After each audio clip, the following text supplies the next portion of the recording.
पूजा से क्यों दूर हो गए? पूजा से दुख कैसे दूर हो गए?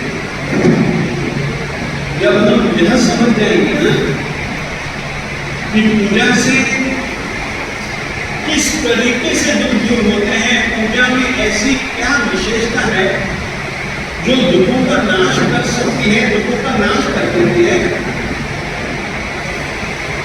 तो फिर हम सही ढंग से पूजा करना चालू करें। और सही ढंग से यदि हम पूजा करेंगे तो निश्चित रूप से दुख दूर होंगे। पूजा में कमी नहीं है, हमारी पद्धति में कमी है। इससे कहना चाहता हूं पूजा के फल में कभी भी कमी नहीं है, पूजा की पद्धति में, पूजा की प्रक्रिया में हमारी निश्चित रूप से कमी है। अभी अभी मेरे साथी मुनिलाल ने एक बहुत अच्छा पद बोला,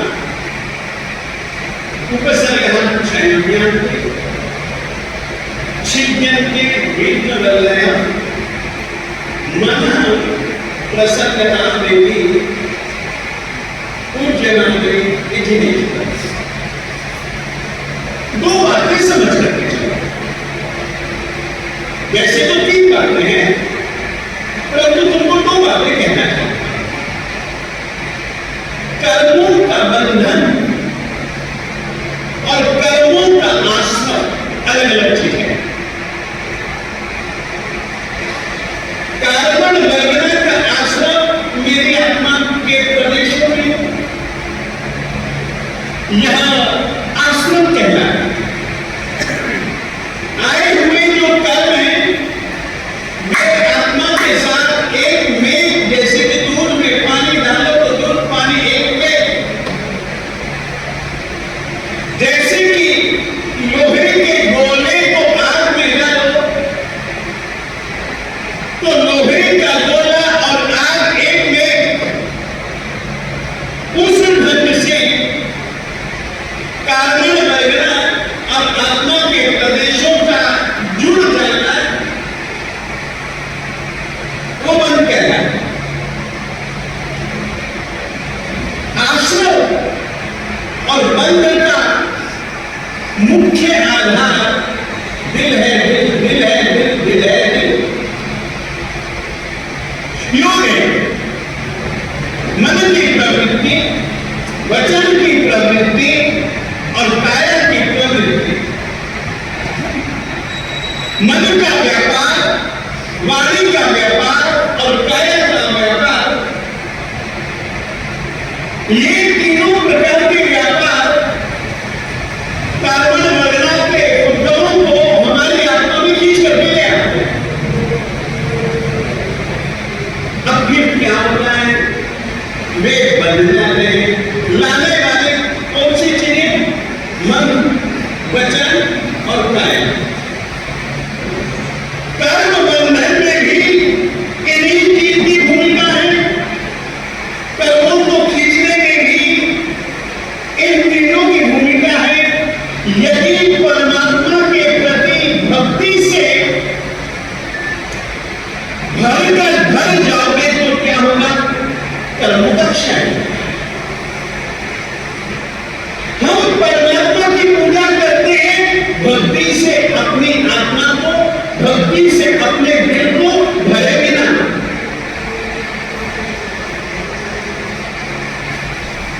हम परमात्मा की पूजा करते हैं मन में परमात्मा से कुछ अपेक्षा रख करके, और वो जो तुम्हारी अपेक्षाएं वो लगभग लाख भरी होगी। लगभग ये सभी की सभी मांगे तुम्हारी, जिनको कि तुम लोग प्रार्थना कहते हो, उनमें राग होता है, द्वेष होता है, लोभ होता है, मोह होता है। जितनी भी तुम्हारी मांगे होती है ना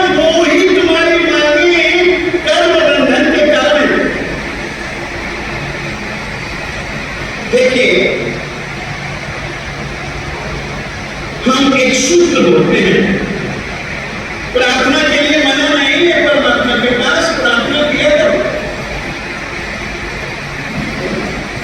प्रार्थना करनी ही चाहिए, परंतु प्रार्थना कैसी? हमारे पूर्वाचार्यों ने प्रार्थना परमात्मा से की है, करनी चाहिए। उन्होंने की है तो हमें करनी चाहिए। हर सूत्र में प्रार्थना सिद्धा सिद्धिम मम संतु। तुम लोग कहते हो कि वे तो सिद्ध बन गए, अब क्या देंगे तुमको? वे तो कर्मों से रहित बन गए, अब वे तुमको क्या देंगे? तो क्या हमारे ग्रंथों में, क्या हमारे पूर्वाचार्यों ने जो उनसे कहा सिद्धा, हे सिद्ध भगवंतो मामा मुझको सिद्धि, तुम मुक्ति दो, जो पद तुमने पाया वो पद मुझको दो। वे ही जब ये लोग प्रार्थना करते हैं, हम तो नहीं कर सकते।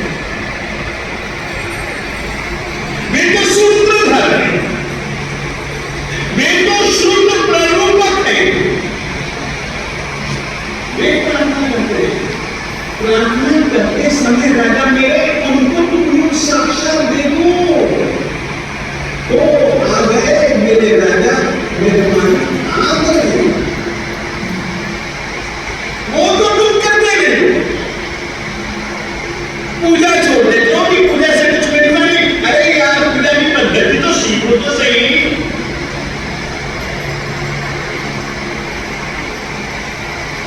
सही ढंग से करो और न पाओ तो फिर पूर्वाचार्यों के वचनों के ऊपर विचार किया जाएगा। वो भी हम छोटी भूमिका में क्या विचार कर पाएंगे वो सोचो। एक कच्ची कक्षा का विद्यार्थी बड़ी से बड़ी कक्षा के विद्यार्थियों को पढ़ाने वाले की बात के ऊपर क्या, कितना और कैसा विचार कर पाएगा? आप सोचिए। हम तो कच्ची से भी गए नहीं थे।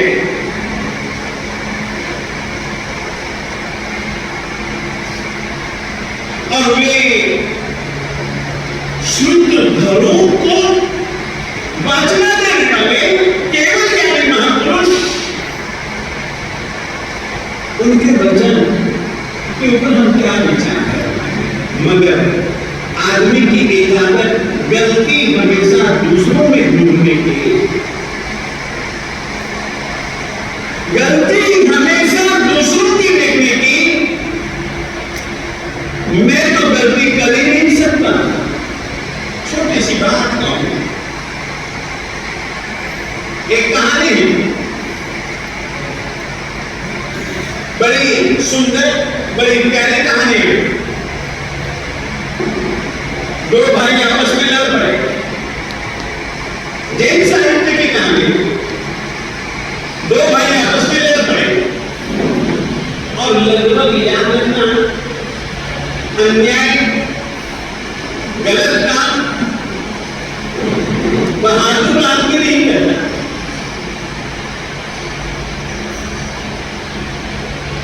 कमजोर व्यक्ति गलतियों पर गलतियां करता। बहादुर आदमी लगभग उसकी गलतियां कम होती है। समझदार व्यक्ति लगभग गलतियां कम करता। अब दो भाइयों की लड़ाई, एक छोटा भाई, एक बड़ा भाई। बड़ा भाई हारने लगा, उसकी कमजोरी साबित होने लगी। बड़े भाई की कमजोरी साबित होने लगी तो बड़े भाई की अहम पे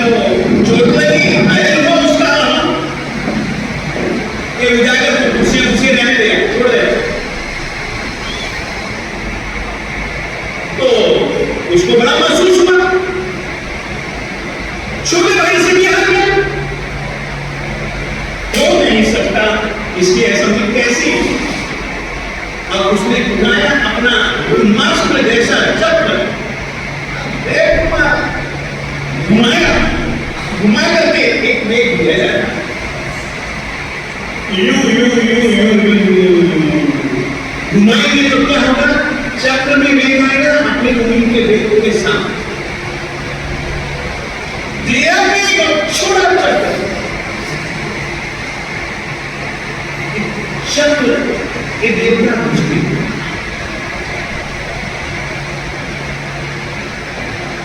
और देवता लोग, बड़े लोग अपनी मर्यादा का अतिक्रमण नहीं करते, करते हैं तो फिर वो कुछ दूसरा ही करते हैं। छोटे भाई को विश्वास था कि मैंने चक्र छोड़ा है तो इसका चूर चूर हो जाएगा, हल्दी का निशान भी नहीं मिलेगा।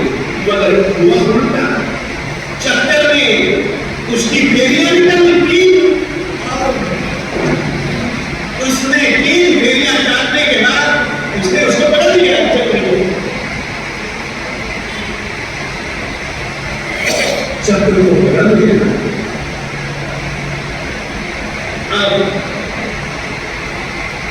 चक्र को फेर करके देखने की बारी है, उसने छोड़ दिया, चक्र छोड़ दिया।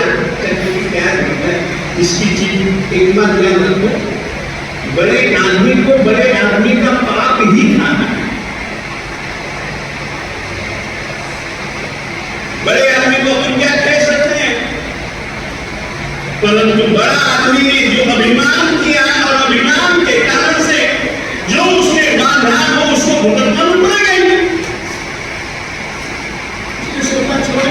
चलो बदला युद्ध आया तो मुट्ठी युद्ध में भी यही बात हुई, और मुट्ठी युद्ध के समय पर छोटा भाई भी मेरे प्रति गलती पे गलतियां करता है।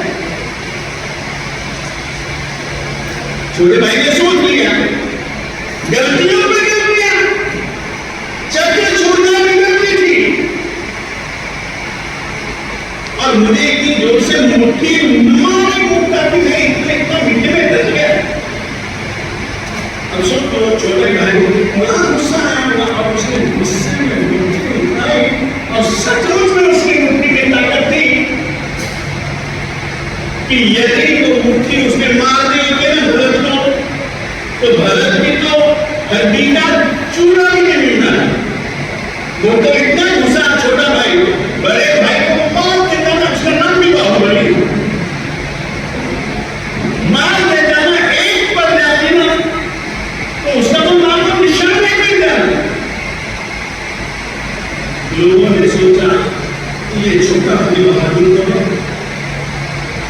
एक बार ध्यान रखिए, बहादुर आदमी भी क्षमा कर सकता, अभी तक क्षमा करता रहा, ये बड़ा समझता नहीं है, बड़ा उत्पाद बन जाता है।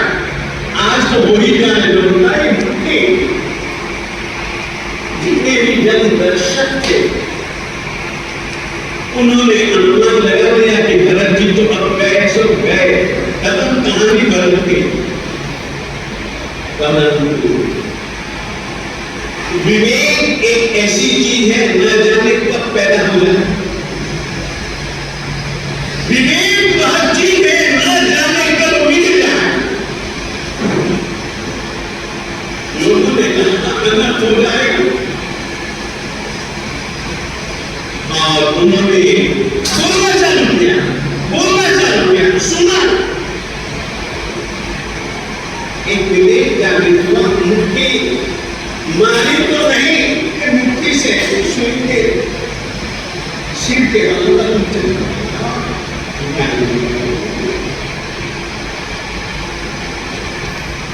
सोचा था पा करके जाऊंगा, पाने का तरीका ध्यान देना। चलो ध्यान कर लेते हैं, पालेंगे, पाने के बाद जाएंगे तो वो जैसे वैसे में एक समान बनेंगे, फिर मुझको कोई जरूरत नहीं समझ बन जाने के बाद कि केवल ज्ञानी को बदलन करे, केवल अच्छा नहीं, केवल ज्ञान की प्राप्ति तक नहीं होगा। एक महीना 2 महीना 3 महीना, 4 महीना, 5 महीना, 9 जाने कितने सारे महीनों तक का ध्यान खड़ा रहा। और ध्यान भी ऐसा आप लोगों ने देखा होगा, पेड़ों का सहारा लेकर के लताएं ऊपर चढ़ जाती। आदमी पर कोई लता देखी तुम लोगों ने चढ़ते हुए? लताओं ने भी उसको समझा कि ये पेड़ है। कितना कितना कितना निष्पंद उनका ध्यान,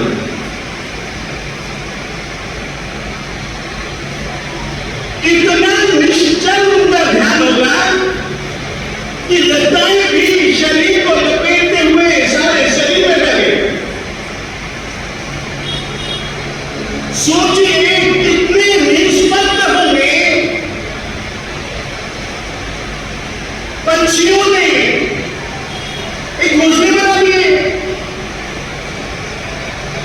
और ध्यान कितना कितना कितना उस आदमी को पता ही नहीं, छोटे भाई कि मेरी ये स्थिति है। वो तो बस रोया है, अपने आप में डूबा है।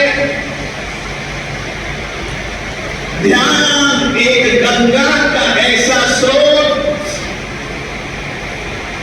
ध्यान एक ऐसा अंदर ही अंदर बहने वाला स्रोत जिसके कारण से सब कुछ मैं भूल गया। परंतु एक दोष रहा तो एक कर्म बाकी बच गया। थोड़ी सी स्थिति ऐसी रही कि बस केवल ज्ञान में जो बाधा बनते उपस्थिति बन गई। मालिक ने कहा ये तो कमाल है, काम को अच्छा कर रहा है, पा लेनी चाहिए कि मंजिल, पा नहीं सक रहा। इसको मेहनत का इनाम तो देना चाहिए। बड़े आदमी यही सोचते हैं कि छोटों को प्रोत्साहित करो, छोटों को इनाम दो, छोटों की थोड़ी सी पाओ। यदि बड़े लोगों को छोटों को कुछ कहना भी होता है ना, तो उनके धन कुछ दूसरे ही होते हैं। बहुत बढ़िया। उस समय के लिए सबसे बड़ी एक धर्म के प्रवर्तक थे वो बड़े आदमी। और धर्म का प्रवर्तन कोई भी हर कोई नहीं कर सकते। वो धर्म का प्रवर्तन करने वाले उन्होंने सोचा ये अटका है थोड़ी सी की खातिर, चलो इसको एक धक्का दे दो। धक्का दोगे दिलवा। तो उन्होंने अपनी दो बेटियों को बुलाया, क्योंकि भाई और बहन का कुछ संबंध बाहर से कम अंदर का नाम। माँ और बेटे का संबंध बाहर से तो होता ही है, बाहर से तो हो या ना हो, मगर अंदर से तो होता ही है। मैंने उनको बुलाया और उनको कहा कि तुम तुम्हारे भाई के पास जाओ। भाई को कहना किनारे तक पहुंचो। अब थोड़ा सा नौका से नीचे तो उतरना पड़ेगा। नौका पर बैठे बैठे कोई किनारे पर थोड़ी ना चला जाएगा, नौका को छोड़ना पड़ेगा। तुमने बहुत प्रयास, अच्छी मेहनत की है, तुम्हारी भुजाओं में दम है। संसार सागर को तुम तिर करके आए।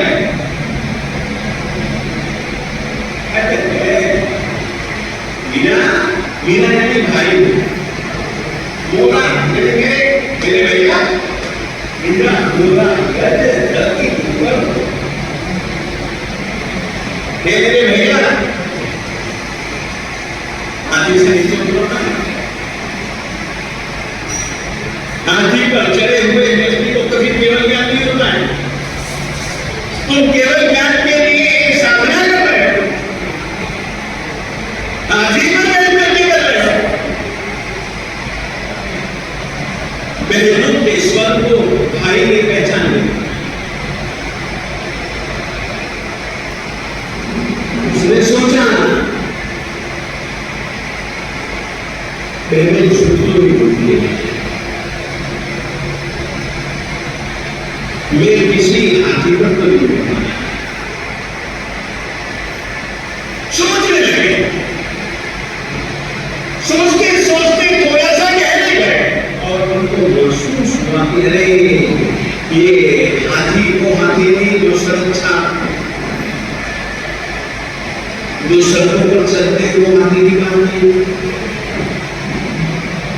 जिस अभिमान के भाव पर मैं बैठा हूं ना,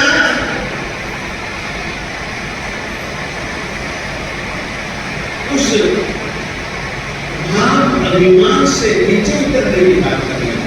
जैसे ही नीचे उतरे वैसे ही केवल ज्ञान, जैसे ही सोचा गए चलो। जब तक अभिमान का भाव रहेगा दिमाग में, तब तक कर्म नहीं। और जैसे ही उसको छोड़ा, वैसे ही तो पालिया एक विधि कर्म जिस किसी भी भाव से बंधे, वो यदि भाव आपके दिल दिमाग में है, चाहे आप जानो या न जानो, पहचानो या न पहचानो, लगभग अपने दोष को पहचानने की ताकत जब तक हमारे दिल में हम भाव रहता है, अभिमान का भाव रहता है, तब तक व्यक्ति आत्मदोष को, अपनी आत्मा के दोष को नहीं देख पाता। देख भी ले तो पहचान नहीं पाता, पहचान भी ले तो मान नहीं पाता। मान ले तो फिर अभिमान का ही नहीं है, अभिमान का आएगा नहीं। मानने का तो अभिमान है, मान ले तो फिर तो बस बात खत्म है ना। अपने आप को सही साबित करने के चक्कर में रहता है, दूसरे को झूठा, दूसरे को गलत, अपने आप को सही, अपने आप को सच्चा साबित करना ये अभिमान का लक्षण है। देखते नहीं तू है पिता सी, एक दुनिया में छठी जा, तू नाम चपाना, मेरा नाम उल्टे क्या है ये सब, ये मामले सब मामले। इसी भाव के कारण से अटका रहा है वो मुनिराज। ये भाव नहीं था तो ऐसा ही कोई भाव, और करके क्या रहे, भटकते रहे मंदिर के ही इर्द गिर्द। और जैसे ही ये भाव छूटा, केवल ज्ञान पा लिया, चित्त में परमात्मा के प्रति भक्ति भर करके यदि तुम पूजा करोगे तो उपसर्ग उपसर्ग अपने आप नष्ट हो जाएंगे। सूरज के उदय होने पर कभी भी सूरज डंडा लेकर के अंधकार के पीछे नहीं पड़ता है।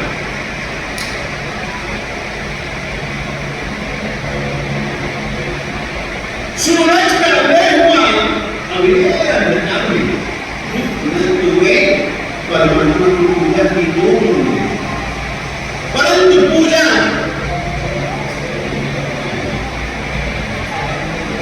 ऐसे नहीं उसको भाव हो गया।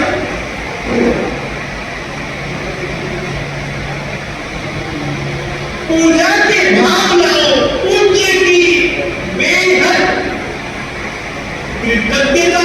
अरे वाह मालिक, तूने धर्म दिया, जिन धर्म दिया, तेरी अनंत कृपा। हम जैसे अबोध अज्ञानी बच्चों को भी तूने चिंतामणि रख दिया, परंतु मैं ही नहीं पहचाना। मैंने तो उसको एक सामान्य पत्थर सा समझ करके फेंक दिया।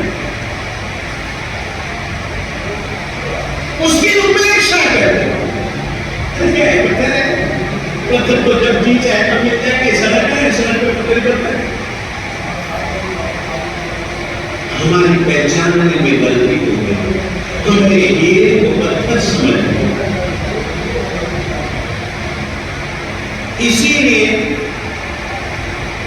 एक बहुत सुंदर सामान्य भाषा में, साधारण भाषा में एक लाइन है,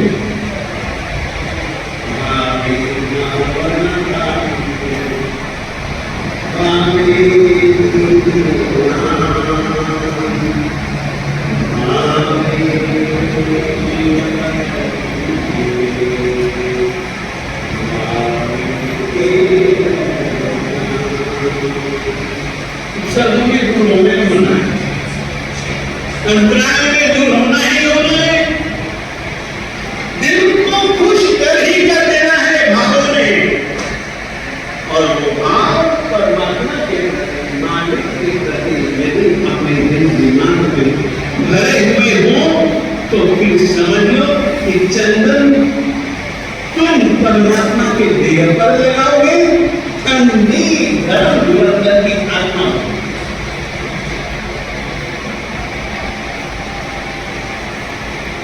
फिर तुम समझदार मालिक का अभिषेक करोगे। मैं अपने तन की नहीं, तन के साथ साथ मन की मैं, आत्मा की मैं, कर्मों की मैं अपने आप को रही है। हम नहीं जानते विधि का प्रमुख अंग है भाव, विधि का प्रमुख अंग है श्रद्धा। ये श्रद्धा, ये भाव यदि तुम्हारे दिल में होंगे तो अपने आप तुम्हारे दिल में रुचि बनेगी।